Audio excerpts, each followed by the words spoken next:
chuva trouxe água para encher o pote. Dentro da água tem um espelho cheio d'água. Água pra mim, um pingo d'água. Traga pra mim um pingo d'água. Água que mina um pingo d'água. Traga pra mim um pingo d'água. Bom dia a todos, eu sou José Rosa, este é o canal Zé Educando. Estamos aqui na sexta-feira para comentar mais um livro, um bom livro com vocês. Apenas uma explicação, porque sempre eu gravo na praia. Hoje eu fui gravar de manhã cedo, mas aí cheguei lá e fui surpreendido por São Pedro, né, que não deixou. Começou a chover, no litoral da Bahia nessas épocas tem isso, né, chove bastante, depois passa, mas aí eu tive que voltar para gravar em casa. Muito bem, depois de ouvir um pouquinho dessa bela música dos Tribalistas, né, na voz de Marisa Monte, vamos começar então a mostrar para vocês mais um bom livro, né? Vocês vão entender por que na introdução eu fiz questão de colocar esta música aí. Muito bem, o livro de hoje é exatamente esse aqui, A Volta ao Mundo em Solitário, de Aleixo Belov. Esse livro, gente, é a saga, né, desse grande navegador brasileiro, Aleixo Belov. E vamos começar um pouquinho pela biografia dele, e lá daqui mais na frente eu falo a biografia por ele mesmo, uma parte do livro muito interessante. Então Aleixo Belov, ele é ucraniano, né? Veio aqui para o Brasil quando tinha 7 anos de idade. Ele completou 80 anos agora, há poucos dias, foi uma homenagem bonita aqui na Bahia. Então ele veio morar aqui em Salvador com os pais dele, né? Fugindo lá da perseguição nazista naquela época da Segunda Grande Guerra Mundial. Aqui ele se tornou engenheiro civil, se tornou professor da Universidade Federal da Bahia, da disciplina de portos, né?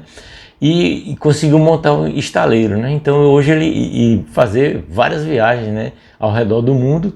A primeira delas, né, em solitário, fez outras também, no barco Três Marias, é o objeto desse livro de hoje. Então Aleixo Belov é isso que eu acabei de colocar e é considerado por muitos como o maior navegador vivo do Brasil. Então só com isso aí vocês veem que um livro produzido, que um livro produzido por ele, né, escrito por ele, só pode ser uma coisa muito boa, né?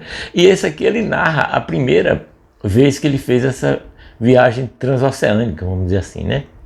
Partindo de Salvador, dando volta ao mundo e voltando a Salvador novamente. O livro, gente, é uma preciosidade, sabe? Na introdução, logo aqui de cara, quem fez uma apresentação breve aqui foi Caribé. Caribé é artista plástico, né, escultor aqui baiano, muito amigo de Aleixo Belov. Então, logo na primeira página ele escreve uma poesia, assim, um pedaço da poesia que eu achei muito bonito e tem a ver com eles dois e tem a ver com muita gente, né?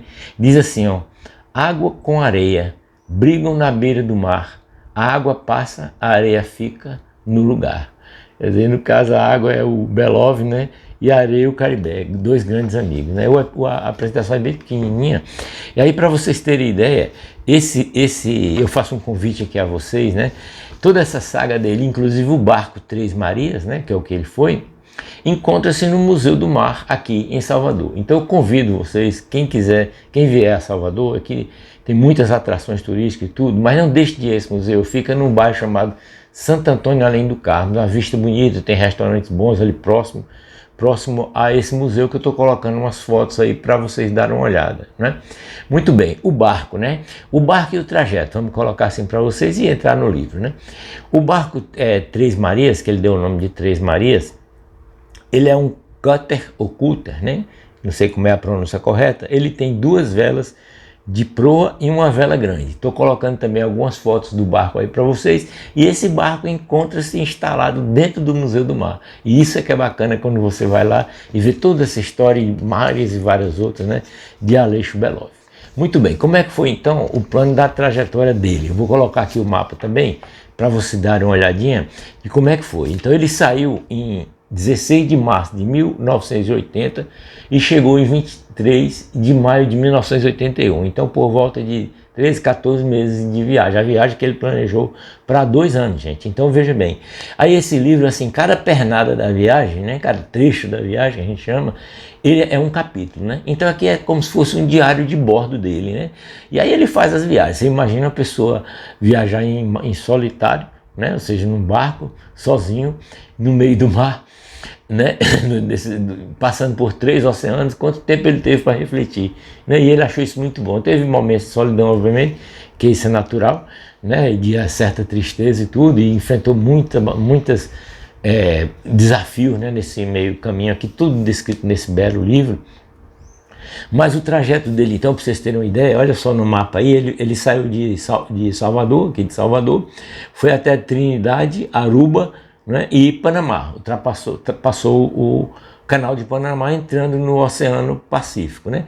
Aí ele passou por Galápagos, foi até o Tahiti, depois atravessou as barreiras de corais da Austrália, foi até Bali, não é?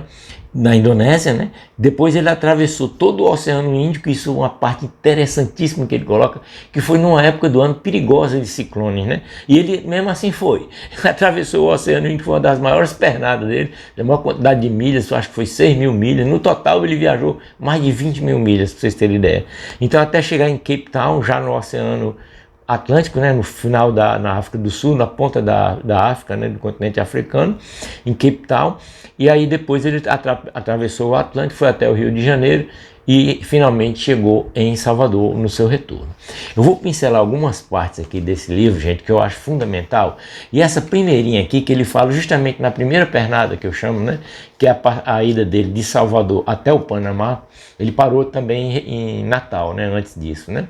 E em Trindade, se não me engano.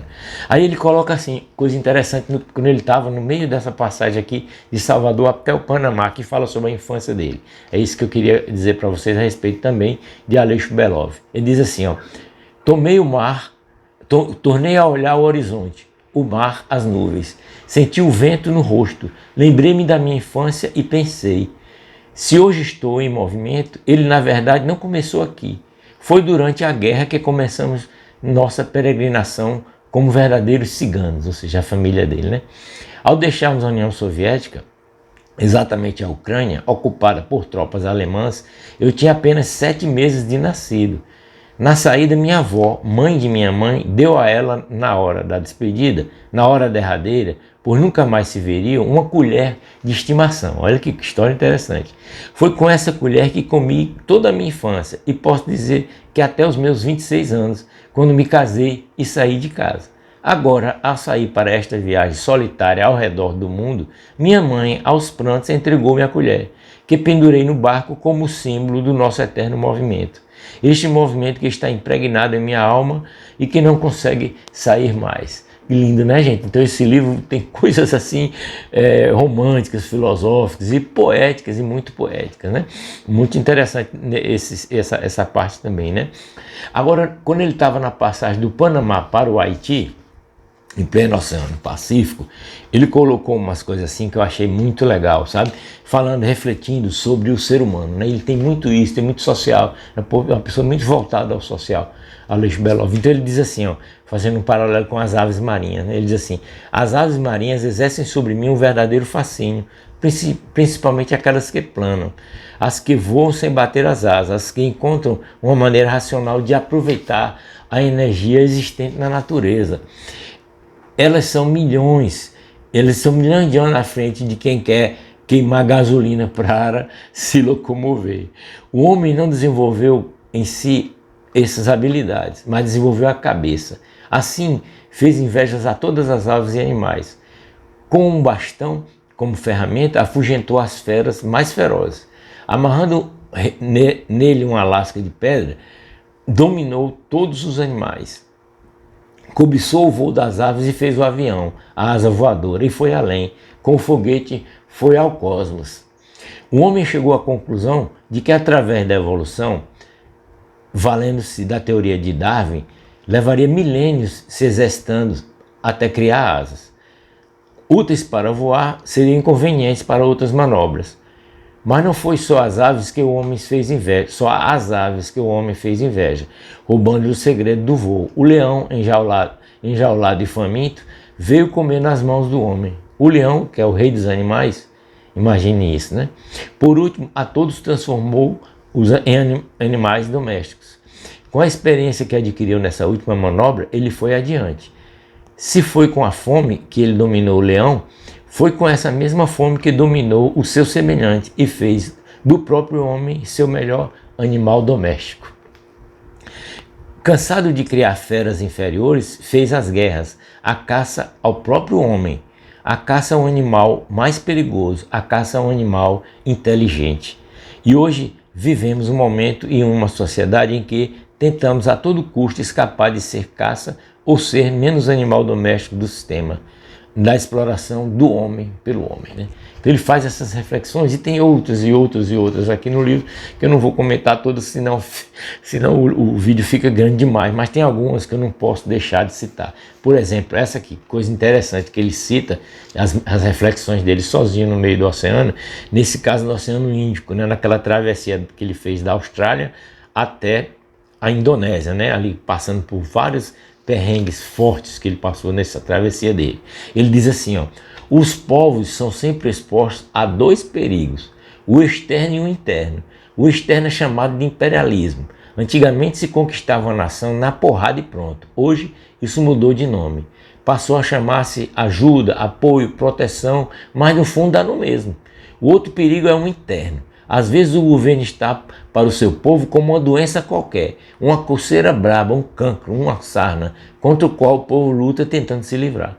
Às vezes, ao se livrar de uma, vem logo outra doença, não menos perigosa, principalmente se o mal não for bem erradicado. Esse trecho aqui sobre política e governo é muito atual, né, gente? Eu achei muito atual, não só para nós, né? Muito bem, então aí ele conta outros casos. O livro é ilustrado também, bem ilustrado. Estou colocando algumas fotos aqui para vocês verem, né? Só como aperitivo, né? Essa é a ideia do vídeo. E aí, para finalizar, gente, eu queria colocar para vocês que também ele fez no apêndice. O epílogo dele é pequenininho, né? Do livro ele mesmo fez, obviamente. Mas assim, aí só dá uma dica dizendo que ele realmente, dando a entender que ele ia fazer outras travessias, como de fato fez, né? E agora através usando, né, o navio Fraternidade, o barco Fraternidade, que é um veleiro bem maior do que o Três Marias, ele dá a volta ao mundo, chegou há pouco tempo, com estudantes, né, quer dizer, alunos dele, né, não é só estudante formal, né, que ele faz essa travessia com 9, 10, 11 pessoas a bordo. Muito bacana também no Fraternidade, merece um vídeo também só sobre isso, oportunamente eu faço. Mas como eu estava dizendo, para finalizar, no apêndice do livro, ele dá de brinde para quem quiser, né, uma série de recomendações, uma série de explicações de como funciona o barco, a alimentação, os ventos, a carta náutica, tudo com um nível de detalhamento até bom, né? Porque não daria tudo num livro de 200 e poucas páginas, né? Mas assim, ele dá várias e várias dicas, né, sobre navegação, sobre o barco, sobre alimentação e sobre os desafios do mar mesmo, a questão de segurança, saúde, o ferramental e a navegação propriamente dita, né? Então, como se ele desse um brinde para nós, para aquele que adquirir o livro e ler. É realmente muito bonito esse livro. E no final ainda tem um glossário, né? Que tem alguns termos técnicos que as pessoas não estão acostumadas, né? Quem não é de marinha, ou quem nunca velejou, quem nunca mexeu com isso, né? Não conhece, né? Então tem uma meia dúzia aqui, tem uns 20 termos técnicos mais ou menos que ele coloca, que a pessoa consegue acompanhar melhor a leitura do livro, viu? Fique em paz, gente, esse livro realmente é muito bom, eu recomendo a todos a leitura. Um forte abraço, por favor, comente o que desejarem, curtam o vídeo, coloque o sininho para receber as notificações e se inscreva no canal se não tiver inscrito ainda.